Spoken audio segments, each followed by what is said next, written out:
요한복음 12장 12절부터 19절의 말씀 우리 함께 보도록 하겠습니다. 하나님 말씀은 요한복음 12장 12절부터 19절의 말씀입니다. 신약성경 168면 혹은 167면에 있는 요한복음 12장 12절부터 19절까지의 말씀입니다. 이 계시의 말씀을 읽을 때에 하나님의 음성이 들려지길 바랍니다. 그 이튿날에는 명절에 온 큰 무리가 예수께서 예루살렘으로 오신다는 것을 듣고 종려나무 가지를 가지고 맞으러 나가 외치되 호산나 찬송하리로다 주의 이름으로 오시는 이곳 이스라엘의 왕이시여 하더라. 예수는 한 어린 나귀를 보고 타시니 이는 기록된 바 시온 딸아 두려워하지 말라 보라 너희 왕이 나귀 새끼를 타고 오신다 함과 같더라.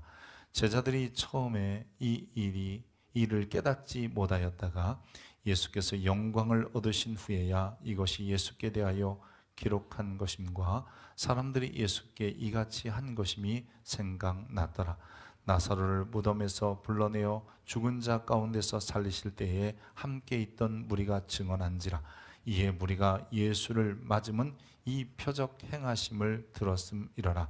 바리새인들이 서로 말하되 볼지어다 너희 하는 일이 쓸데없다 보라 온 세상이 그를 따르는도다 하니라. 아멘. 이것은 하나님의 말씀입니다. 로마의 시대에는 이 전쟁에서 승리하고 돌아오는 황제나 장군에 대하여 큰 개선식을 해 주었습니다. 이 황제는 혹은 또 장군은 금으로 장식된 화려한 마차를 타고 앞에는 정예병들이 큰 창을 들고 행진합니다. 길 가는 수많은 백성들 즉 시민들이 꽃잎을 뿌리며 승리자의 이름을 연호하게 되지요. 그것이 세상에 말하는 영광의 전형적인 모습입니다. 오늘 본문에도 이 열광의 도가니인 예루살렘을 보게 됩니다. 유대인들은 예수님을 향해 호산나라고 외치며 종려나무 가지를 흔들었습니다. 그들은 예수님이 로마의 군대를 좀 몰아내고 그동안 억눌리고 힘들었던 것에서 자유함을 주며 심지어 다윗 왕가의 회복 즉 다윗 시대의 영광을 재현할 승리자로 예수님을 맡고 있었습니다. 근데 사실 그들 앞에 나타난 예수님의 모습은 이 황제의 모습과는 너무 다른 모습입니다. 황제의 마체가 아니라 사람을 한 번도 태워보지 못한 어쩌면 걸음조차도 비틀거리는 어린 나귀를 타신 초라한 모습이었습니다. 우리는 사람이 안 타본 새 차, 마치 새 나귀 이런 의미겠지만 아직은 다리에 힘이 없어 사람을 태울 만하지 못한 작은 나귀를 이야기하는 것이죠. 사람들은 정복의 영광을 기대했지만 주님은 죽음의 영광을 그들에게 보여주시려고 그렇게 초라한 모습이지만 그러나 당당한 모습으로 예루살렘에 입성하셨습니다. 여러분 요한복음은 크게 두 덩어리로 구분되어 있습니다. 1장부터 11장까지는 예수님의 7가지 표적을 중심으로 하는 표적의 책이라고도 하고요. 그리고 12장부터 마지막 21장까지는 예수님의 고난, 죽음, 부활을 기록하는 즉 하나님의 영광을 드러내는 구원 계획을 드러내는 영광의 책이라고 부르는 두 덩어리입니다. 표적의 책에는 예수님께서 메시아 왕 되심을 잘 드러내고 있고요. 영광의 책에는 죽음 그리고 부활을 통해서 하나님의 구원을 성취하시는 메시아의 모습을 드러내고 있습니다. 특별히 우리가 이 영광의 책이라고 하는 부분을 보면 예수님께서 하늘을 우러러 이르시되 아버지여 때가 이르렀사오니 아들을 영화롭게 하사 아들로 아버지를 영화롭게 하게 하옵소서. 아들을 영광스럽게 하시고 아들의 영광을 통해서 아버지의 영광이 드러나길 원합니다. 이런 기도를 예수님이 하신 거지요. 영화롭게 한다 혹은 영광스럽게 한다라고 하는 것은 결국 예수님은 메시아의 사역 즉 모든 사람을 구원하시기 위하여 죽음과 부활을 통해서 하나님의 영광, 하나님의 구원 계획을 성취하신다라는 의미를 가지고 있습니다. 예수님은 하나님을 영화롭게 하기 위해서 자신을 다 내려놓으신 분입니다. 하늘의 보좌를 내려놓으셨어요. 그리고 낮게 오십니다. 그리고 가난함, 즉 부유함을 내려놓으시고 가난함을 선택하십니다. 그는 이 사람의 갈증을 해결하기 위해서 오히려 목마름을 선택하셨고 우리의 죄를 사하시려고 죄가 되셨으며 우리를 살리시기 위하여 죽기까지 하셨습니다. 하나님이 우리를 구원하시려는 계획을 주님께서는 친히 담당, 즉 그분이 담당하심으로 인하여 하나님의 구원 계획을 이 땅에 성취하심으로 인하여 예수님은 하나님의 영광이 되셨고 또한 예수님을 통해서 하나님을 영화롭게 영광을 드러내셨던 것입니다. 그러나 예수님께서 하나님의 영광 되심, 즉 영광이 드러나는 일들을 여러분 제자들이나 아니면 예수님을 따랐던 이들이 쉽게 인지하지는 못했습니다. 2장에서도 보면 예수님께서 성전을 바라보시며 이 성전을 헐어라, 내가 사흘 동안에 다시 짓겠다라고 말씀하셨을 때 제자들은 그 소리를 듣고 그게 무슨 뜻인지 알지 못했다는 거예요.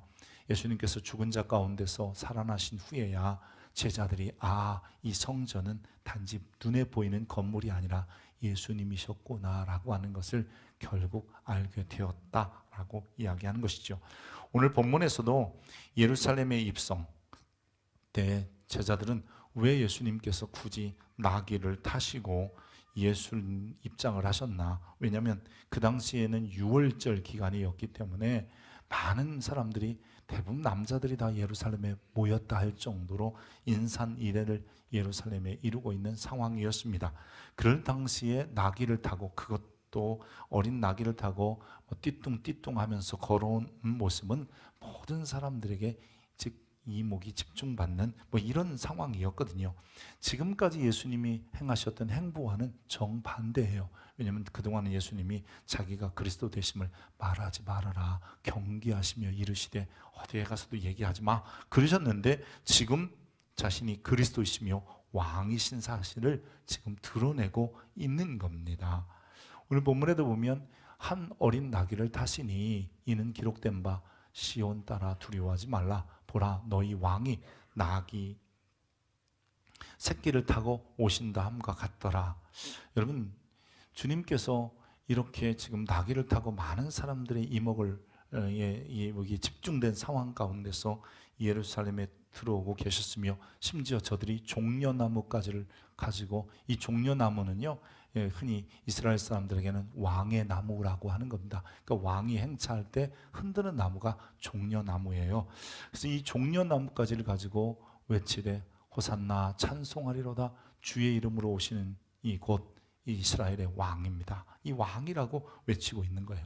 근데도 주님은 그 소리를 듣고 말리거나 꾸짖거나 하지 아니하시고 묵묵히 환호하는 소리를 듣고 계십니다. 군중들이 특별히 주의 이름으로 오시는 이 곧 이스라엘의 왕이다 라고 외치고 있는 거예요. 이 왕이라고 하는 것은 그들을 다스리고 통치하는 거잖아요. 그러니까 유대인들은 최소한 이 로마의 압제로부터의 구원, 그리고 다윗 왕가의 회복을 통해서 하나님께서 다스릴 거라는 기대감을 가지고 있었던 것입니다.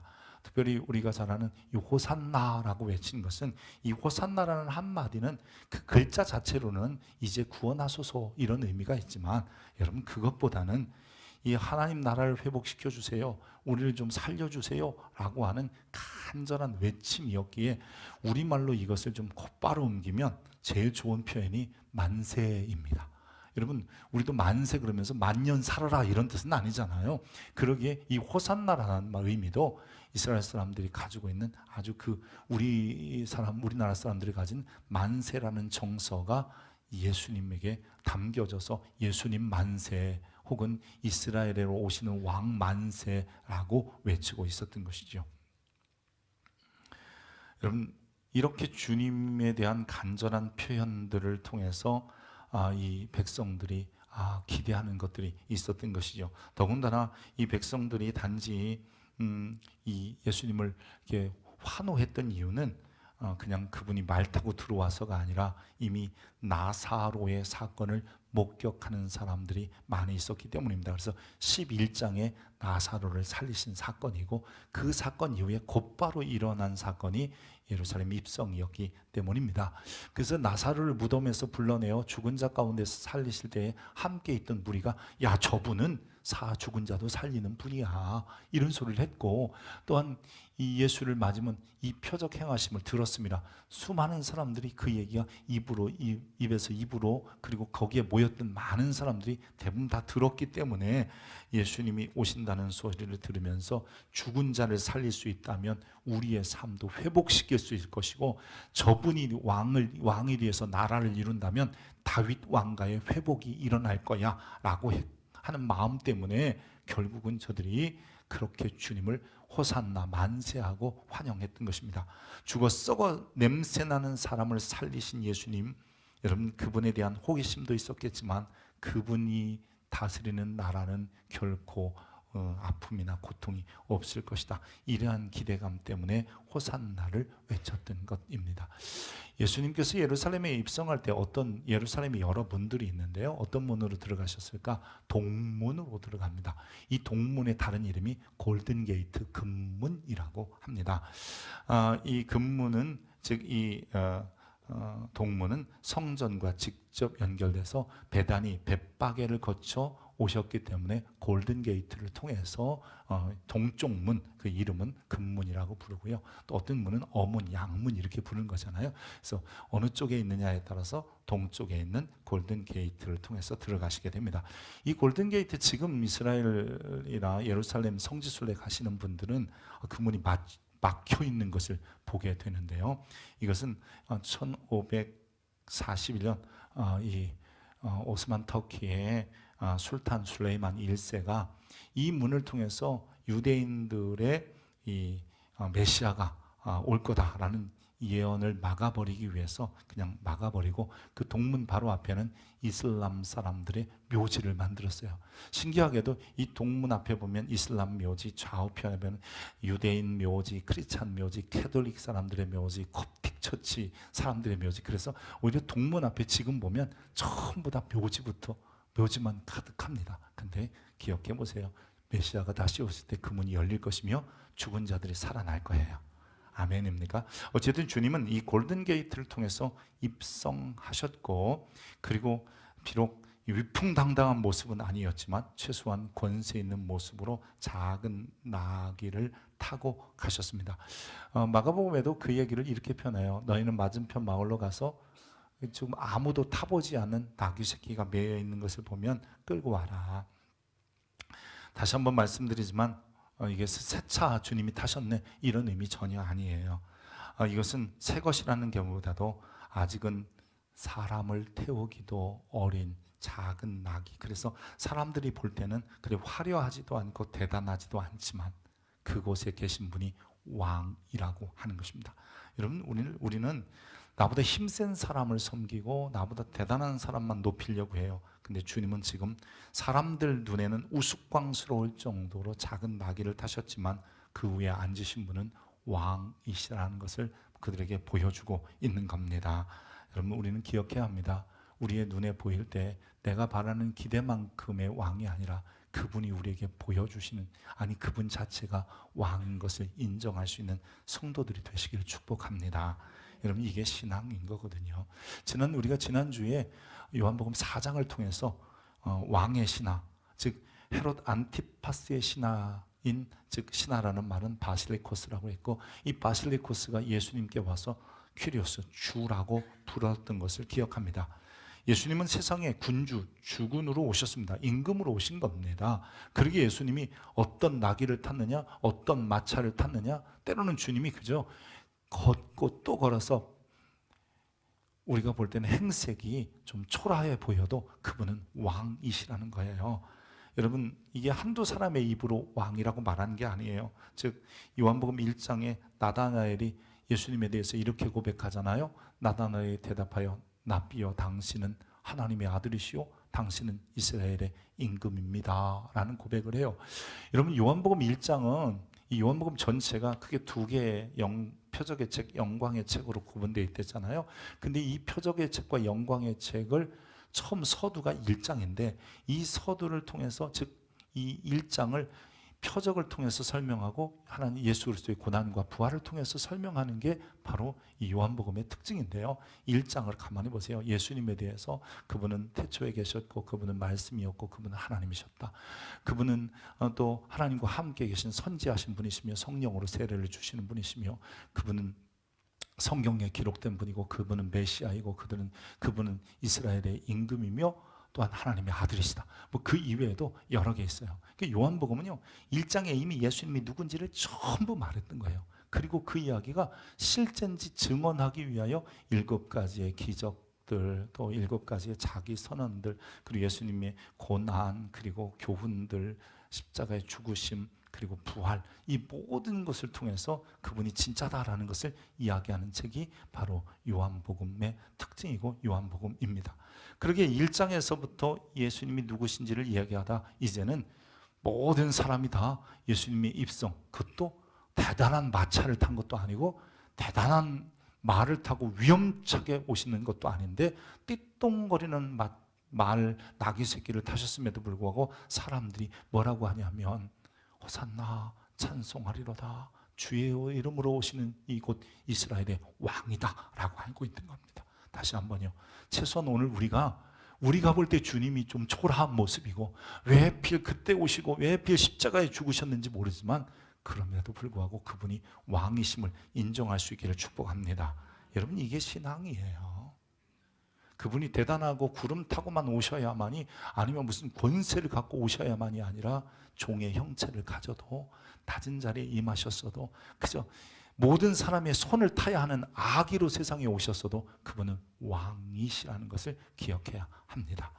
자, 한번 보면요, 이 많은 사람들이 예수님을 왕이라고 시인하고 고백하고 있다라는 것을 오늘 본문을 통해서, 즉 입성을 통해서 볼 수 있습니다. 요한복음은 1장부터 11장까지가 표적의 책, 그 다음에 12장부터 마지막 책이 영광의 책인데 1장부터 11장까지가요 3년의 공생애를 기록합니다. 예수님이 3년 동안 어떻게 사셨는지를 얘기하고요, 12장부터 마지막 21장까지는 딱 한 주간의 기록이에요.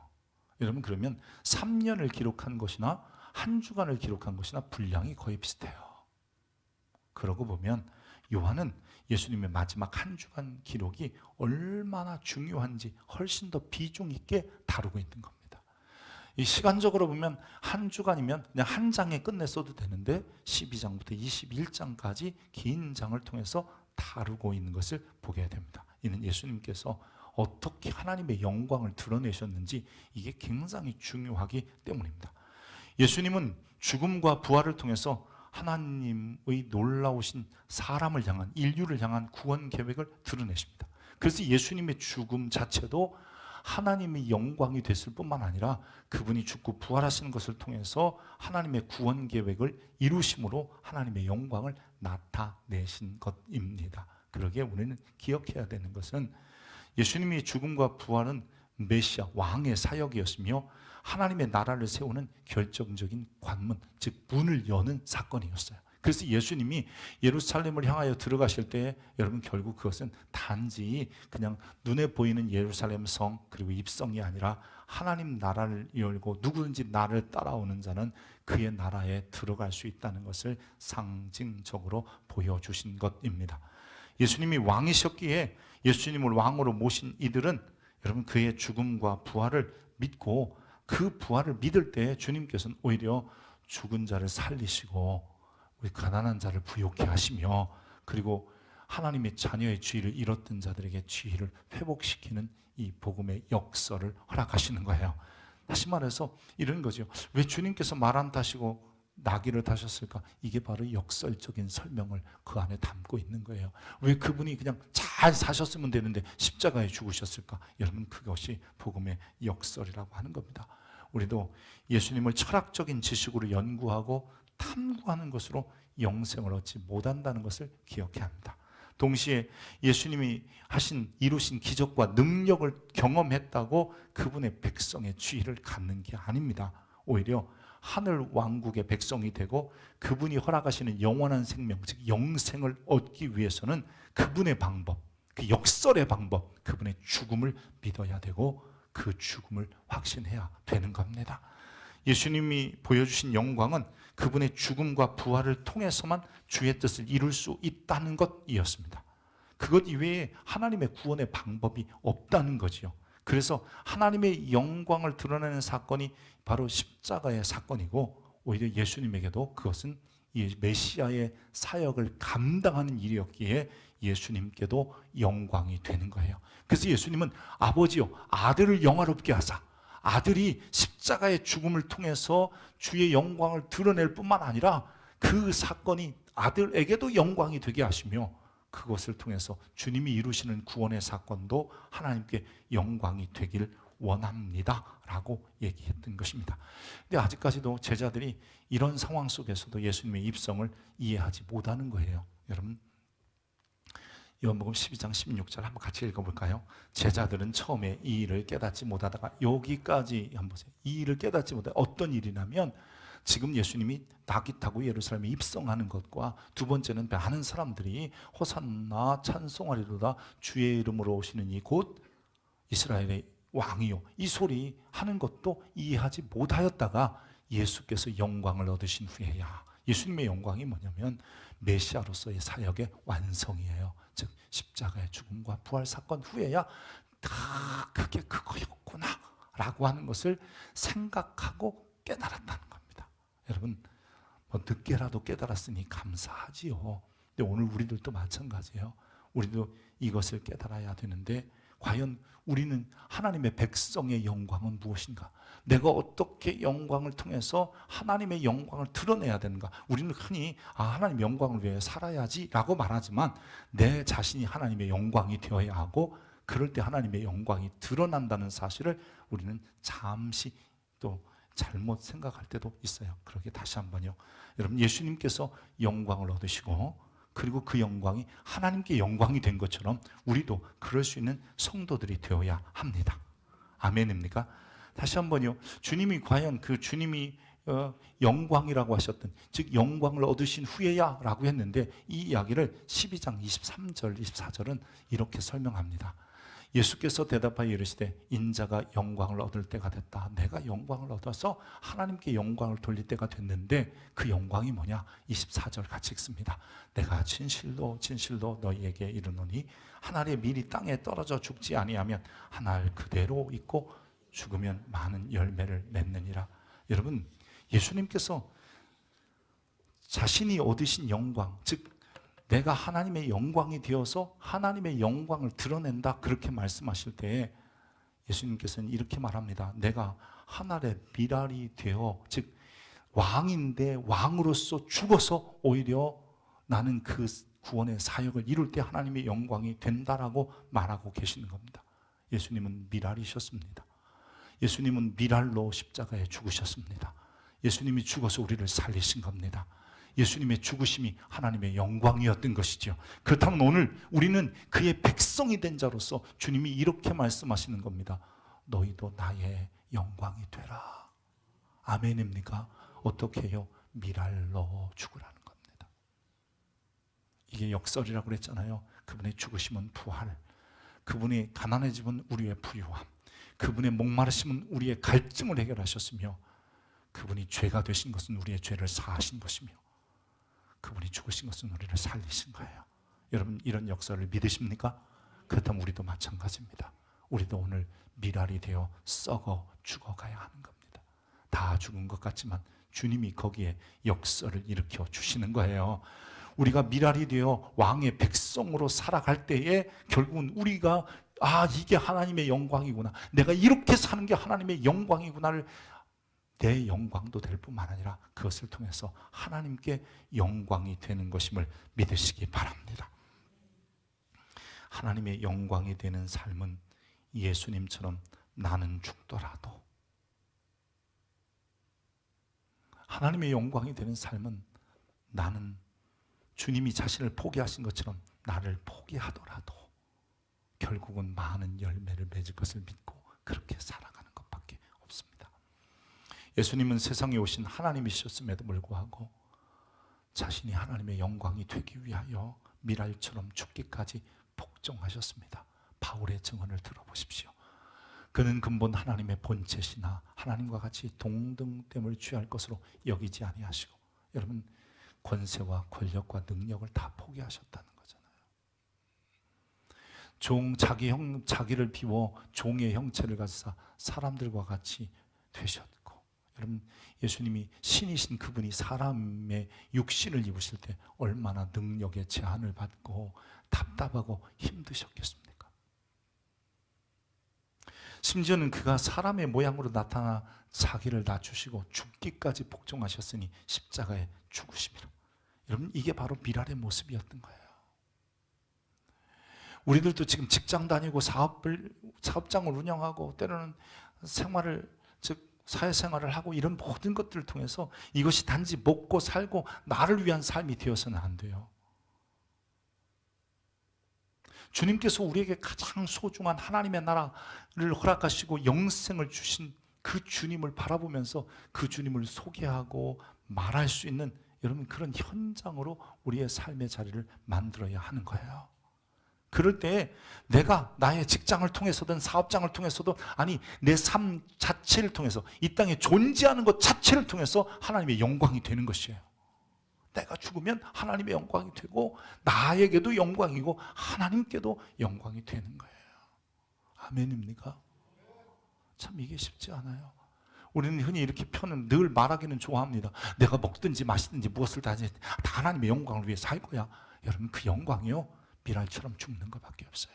내 것을 내려놓는 밖에 없어요. 내 권세와 권위와 그런 모든 것들을 다 내려놓는 것밖에 없는 거예요.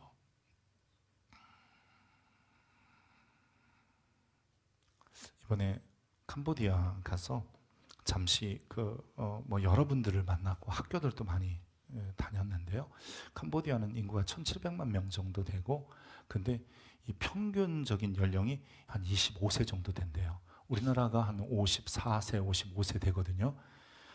그러니까 굉장히 젊은 나라잖아요.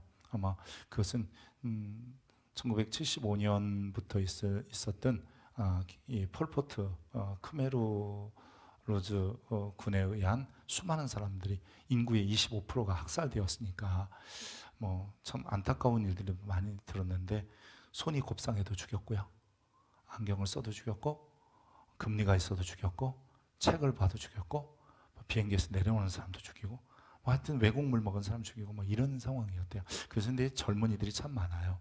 근데 젊은이들 중에 크리스찬 인구가 얼마나 됐냐? 전 인구 중에 크리스찬리티, 즉 기독교, 천주교 다 합쳐서 도 2.5%고, 우리가 말하는 이렇게 본어게인 크리스찬이라는 이 기독교에는 한 1.5%밖에 안 된다는 거예요. 그러니까 너무 작죠. 1,000만 명 중에 10%면 170만 명인데 1%면 17만 명이, 그러니까 20만 명이 안 되는 거예요. 1,700만 명 중에 크리스찬 인구가. 너무 안타깝더라고요. 근데 하여튼 그 중에 제가 이번에 목사님, 현지 목사님 딸내미를, 학생인데 잠깐 볼 수 있었어요. 좀 무슨 일이 있어서 좀 학생인데 좀 오라 그랬더니 왔더라고요. 근데 이 자매라서 그런지 친구를 하나 달고 왔어요. 그래서 둘이 왔는데 제가 물어봤어요. 이제 목사님 딸한테는 아니고 친구는 교회 다니나? 예수님 믿나? 그랬더니 안 믿는데요. 그래서 제가 순간 그랬어요. 너는 예수님을 구주로 영접해야 되고, 예수님이 세상을 만드셨고 너를 만드셨고 또 하나님 너를 사랑하시고 예수님 사랑하는데 예수 믿어야 되지 않냐? 더군다나 친구가 신앙생활 하는데 너도 좀 믿어야 되지 않냐? 그렇게 하고 얘기했더니 그 친구가 자기가 someday 곧 믿겠다 이런 얘기를 해요. 그리고 하여튼 일을 보고 헤어졌는데, 헤어지고 숙소로 들어갔는데 너무 마음이 아픈 거예요. 내가 왜 거기서 섰을까? 그 순간 그냥 그래 그럼 예수 영접하자 그러고 영접 기도 시켰으면 좋았을 건데, 저도 순간 그것을 하지 못한 게 지금도 아쉬워요. 참, 왜냐하면 이 땅에서 진짜 중요한 것은 예수가 왕인지를 발견하는 데 있는 거예요. 환경의 문제가 아니에요. 여러분 상황의 문제가 아니에요. 내 기대감이 성취되는 데 문제가 아니에요. 만약 그렇다면 주님은 마차 타고 수많은 창병을 거느리고 그리고 꽃길을 거셨어야 되는데 띠뚱띠뚱하는 작은 나귀를 타고 주님 가셨던 거예요. 영생을 맛보지 못하는 사람이요, 지금은 신앙인처럼 교회 다니고 교회에 중직인 것처럼 행동할지 모르지만 어느 순간 되면 이렇게 표현해요. 교회 다녀도 별 소용없더라. 내가 수십 년 예배 생활 해봤지만, 교회 다녀봤지만 남는 게 하나도 없더라. 이렇게 말하는 경우가 너무 많은 거예요. 여러분 보십시오. 지금 예수님이 입성할 때는 그렇게 왕이라고 소리 질렀던 그 사람들이 채 5일도 안 돼서 뭐라고 소리 지르는 줄 아세요? 그들이 소리 지르되 없이하소서, 죽이세요, 죽이세요, 십자가에 죽여버리세요. 빌라도가 너희 왕을 내가 어떻게 하겠으면 좋겠느냐, 죽여버리세요. 대제사장 즉 그 모든 리더가 이렇게까지 말해요. 우리의 왕은 시저밖에, 즉 가이사밖에 없고 우리 왕은 다른 왕은 없습니다. 우리가 지금 미랄이 되어서 주님의 영광을 나를 통해서 드러내고, 아니 내가 하나님의 영광 자체가 되지 않는 한 우리도 결국 시간이 지나면 나도 모르게 엉뚱한 소리 하는 거예요. 예수 그리스도를 통해서 영생을 얻을 뿐만 아니라 그분을 통해서 하나님의 자녀가 되었음에도 불구하고 이 시간 드리는 예배도 소나 양의 피가 아닌 예수의 피를 통해서 하나님 앞에 나가고 있음에도 불구하고 그분이 정말 내 삶의 왕인 것을 인정하지 못하면 결국 우리도 동일한 믿어도 소용없더라, 오래 교회 다녀도 소용없더라, 이 소리로 끝나는 거예요. 참 안타깝지요. 오늘 종려주의를 맞이하여 우리는 스스로에게 질문해 봐야 됩니다.